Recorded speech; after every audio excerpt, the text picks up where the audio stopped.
ඔබ කවදා හරි හිතලා තියෙනවද ඇයි කොරියානු මිනිස්සු බිම වාඩි වෙලා කෑම කන්නේ කියලා? අද අපි කතා කරන්න යන්නේ දකුණු කොරියානු ජනතාවගේ විශේෂ ජීවන රටාවක් ගැන. ඒ තමයි බිම වාඩි වීමේ සංස්කෘතිය. මේකට කොරියන් වලින් කියන්නේ චාසික් මුන්හ්වා කියලා.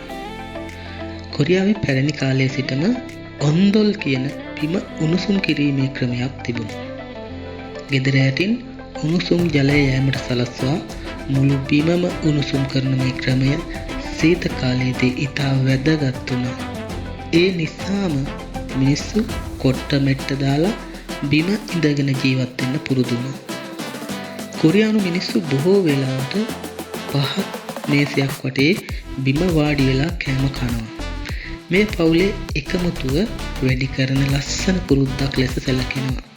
විශේෂයෙන් පරණ හනොක් ගෙවල් වල මේ සංස්කෘතිය තවමත් හොඳින් දකින්න පුළුවන්.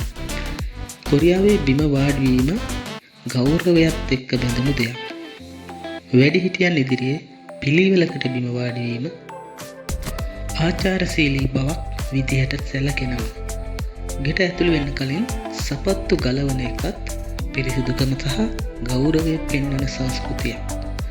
අද නවීන ඇපාර්ට්මන්ට් වල පුටු සහ සෝපා තිබුණත් බිම වාඩි වීමේ පුරුද්ද තවම නැති වෙලා නැහැ.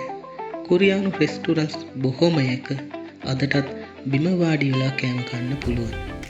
කොරියාවේ බිම වාඩි වීම සාමාන්‍ය පුරුද්දක් විතරක් නෙවෙයි. එය උණුසුම, පවුල් බැඳීම, ගෞරවය සහ සම්ප්‍රදායගතම අලංකාර සංස්කෘතියක්.